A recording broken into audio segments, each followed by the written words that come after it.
Lads, lassies, take a seat. Welcome back, everybody. It's me, the handsome green-haired lad, and what you're about to witness, welcome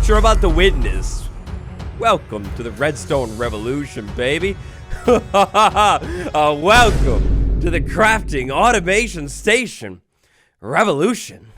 Bessies, how you doing? This is me, Waddles, and welcome to Minecraft Snapshot 23w42a, the very first Minecraft 1.21 kind of snapshot. In today's video, we'll be taking our very first look at Minecraft's latest, greatest, and finest automation machine, and combine it with farms, talk about building, and even more. This will be our first minutes with this auto crafter, but I already know how you're feeling. Go ahead and confirm it for me by tapping that like button, and let's do this. I can't believe it. It was a mere months ago that this thing was teased by Dan Gioni, the legend himself. A mere days ago that we saw this thing at Minecraft Live, and oh boy, here we are, Minecraft Java, and actually, I think it's out on Minecraft Bedrock as well, the auto crafter block. Let's take a look at this clean texture work, because Jappa, Chewy, whoever it was, they were cooking with this one. Look at this thing, it's like a modernized crafting table. Of course, we got the old-fashioned, the tried and true, the legend over here. I mean, dear friend at sunrise, ascend off, we will never forget you. For every single log that we have crafted, every single sand, well, you didn't craft that, every single clock that we've crafted, it's all been you. But you're like the newer, better version. Somebody make that into a meme. Now, the very first thing that I did when I jumped into the snapshot and checked this thing out was like place it down, and I was actually flying, and I was like, whoa, wait a second, this thing is rotational too. Not only is this going to be beautiful for like redstone, automation, everything like that, but I mean, look at this brand new building block that we've got. It's gonna be a little expensive, but that's a clean building block. Or maybe the top. Okay, I'm still trying to figure out the whole placement. No, maybe like the top of this block. That's like a really clean redstone, great looking design. Imagine figuring out exactly how you place this thing and then doing a full floor made out of this thing. With that little like redstone connection there. It's literally the Iron Age, the Industrial Revolution. It's entered Minecraft. Hold up, freeze frame, scratch that. We gotta rewind a little bit, because if you want to check this out inside of your world, well, first things first, you gotta slide into the brand new Minecraft Snapshot 23w42a. But second things second, experimental toggles. We've got a brand new experimental toggle, kind of like I called in, I think it was last week's Snapshot video. If you turn this on, you're gonna be able to get the crafter, and hopefully very soon everything else. Now, sliding back into our world here, yes, as you can see here, the crafter is rotational. On the side, we almost have these, like, interesting looking handles, and then the bottom of the block is, like, almost reminds me of the blast furnace or something like that. The top of it, of course, we got that clean gradient. Now, what happens, you may wonder, when you interact with this thing? Well, boom, just like we saw at Minecraft Live, we have this interesting new UI. Right here, if we go ahead and tap on these slots, we get, like, the button click sound. When we tap on a slot, it's basically locked. So meaning, over here, I have a little contraption set up. It's been running for a minute. Check this out. If I have these slots like tapped right there, then it's only making this whole like 2x2 oak log thing. So like basically automated oak wood crafting. Also, listen to this, clean sound. Oh, yeah. That sound plays every single time something spit out. And by the way, when it's spit out, it's always spit out from the front. Watch that animation right there. This like flips up a little bit. It's like the door levers or something like that right there. And then like the mouth on it opens. Look at it. I can't unsee it. There's an eye, and there's either a big mustache or some crazy teeth. Before we get into advanced talk and trickery, everything like that, let's reset to the absolute basics. How in the world are you going to craft the crafter itself? Well, slide into a crafting table. With a crafting table, a little bit of inception going on here. A little bit of redstone and a dropper placed center in the bottom. And there you go. You got your brand new crafter. After you craft the crafter, place it down, slide into it, and you get this UI. All you got to do to lock a slot is tap on a spot. Next up, check this out. Inside of the workstation itself, if we go ahead and like try and shift click something, it moves up to the first spot. If we have another thing, we shift click it, it moves up to the first spot as well. And that's gonna happen like with full stacks and everything like that. Now, if you wanted to like craft planks yourself, you can't do it here. I'm trying to grab the plank and it's just not working. So this new auto crafter block is not a manual crafter as well. Instead, if you wanna like craft with this thing, redstone power. As soon as we pulse it with a signal, it'll actually go through with the recipe. But only one time. Now, if you're a little bit more familiar with redstone, as you might have guessed, if I place a redstone block next to it, that's gonna be one pulse right there, and that's it. It doesn't matter if this block is like continuously powered or whatever, one pulse is one pulse. However, if we do have continuous power on this boy, the arrow inside of it will stay continuously lit up. Basically, like, letting you know what's going on here. Now, if we want to get a little bit more fancy with this workstation, we can link it up to, say, a hopper or something like that. If I throw things inside of the hopper, we will see that the hopper loads it from, like, this top corner all the way down to the bottom corner, and then after that, it continues on with a cycle and starts stacking blocks over and over and over again. Now, using these logs right here, the recipe that I would be looking for, let's say, is that 2x2 of, like, logs. If I go ahead and lock some of these slots in here and then drop things into this hopper, then things are going to load from, like, the top corner all the way down to the bottom corner. After that, if I hook it up with a little bit of redstone and start powering it, go ahead and craft things just like that.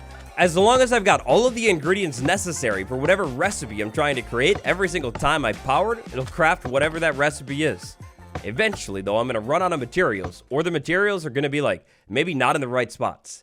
If you provide power to a recipe that does not exist, nothing happens. The ingredients stay inside of the table and, well, nothing happens.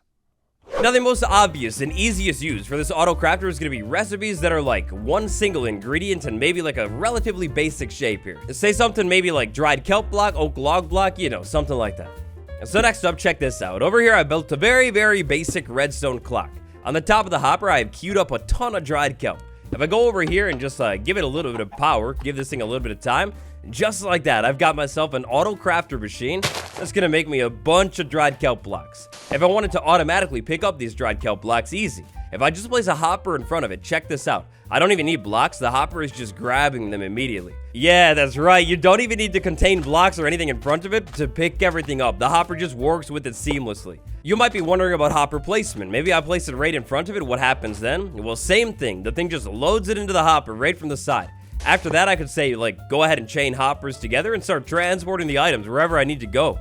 They thought of it all with this thing. This is amazing how it just, like, loads it right in. Or, like, that way you get the particle effects, too. Maybe you want to, like, look at it. Yeah. It's so cool. So this is going to be a really big thing that we're going to have to mess around with for a little bit of time. But next up, check this out. Over here, I've got my bamboo farm. It's been running for a little bit of time. Let's say I had maybe auto crafter and I wanted to hook it up like a... Oh, boy. How am I going to do this? So the items, or the recipe, is always going to be spit out of the mouth of the auto crafter. If I wanted to, I could string things together like this. We got a chest from the farm, or maybe I could just do plain old hoppers. It goes down into the crafter, and then it goes down into the hopper. But problem, if I check out the crafter, it's just filtering items straight through right now. So instead, if I were to say take that, just do one block of space.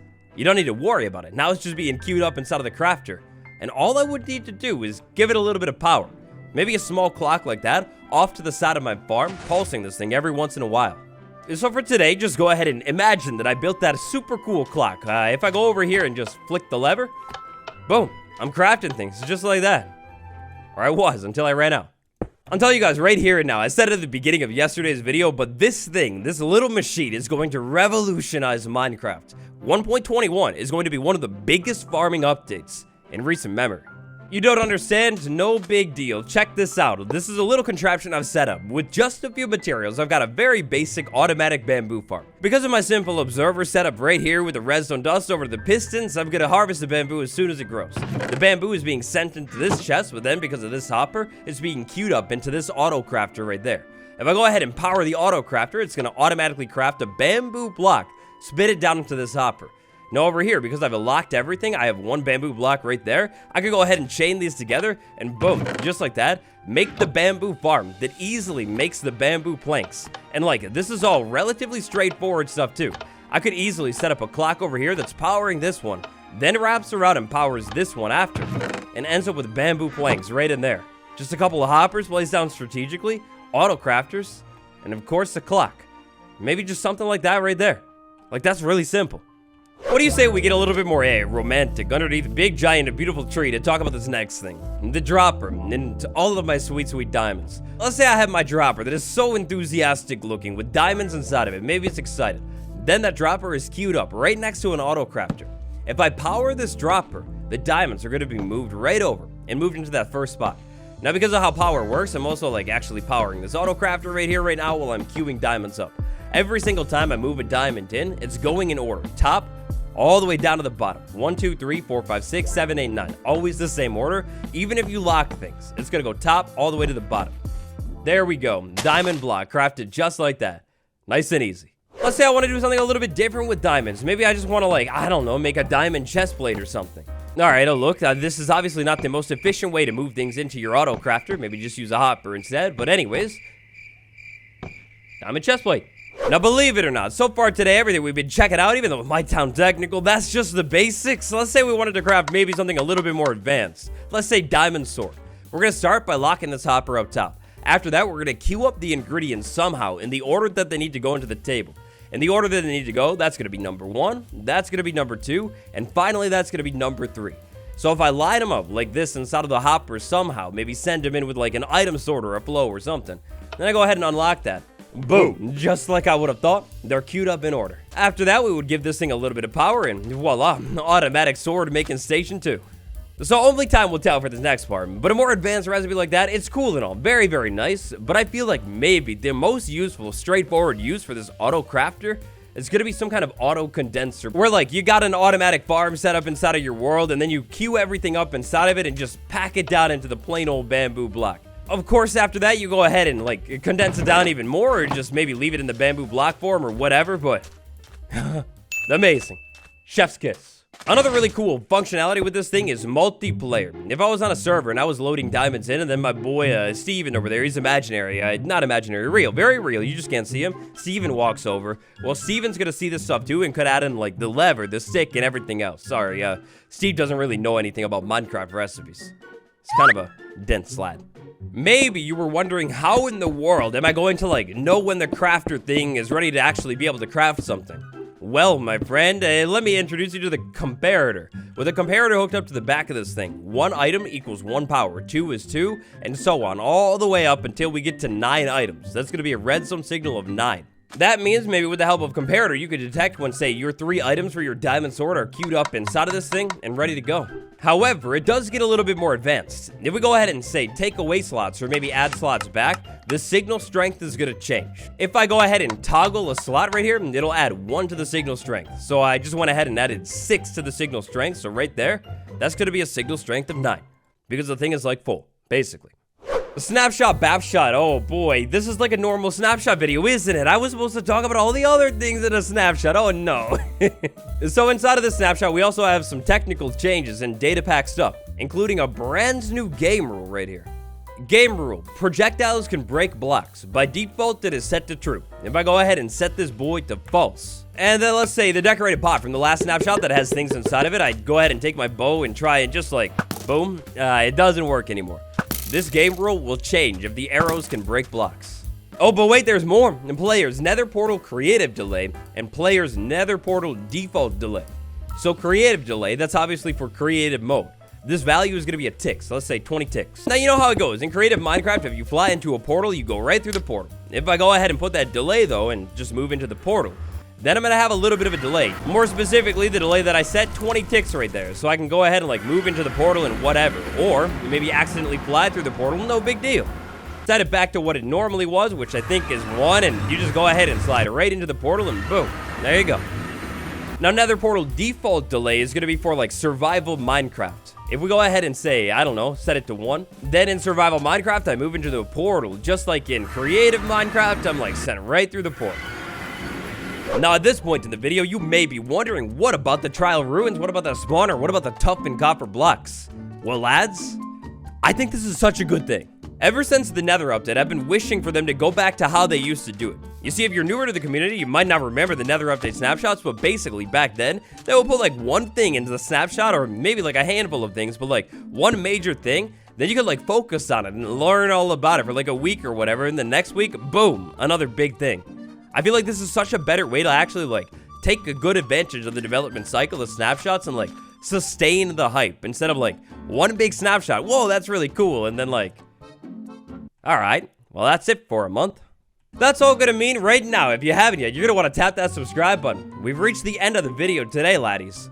But next week, Snapshot, and hopefully even more. Sincerely, I'm really hoping the devs are planning on like spreading out these big features so we can like focus on the advanced stuff a little bit more and learn it, and also like actually sustain hype for like the next update. It's gonna be so cool. Anyways, that's enough for me today. If you find out something cool with the crafter, tell me all about it down below. Subreddit r/waddles, smash like, and I'll see you tomorrow. Goodbye, everyone.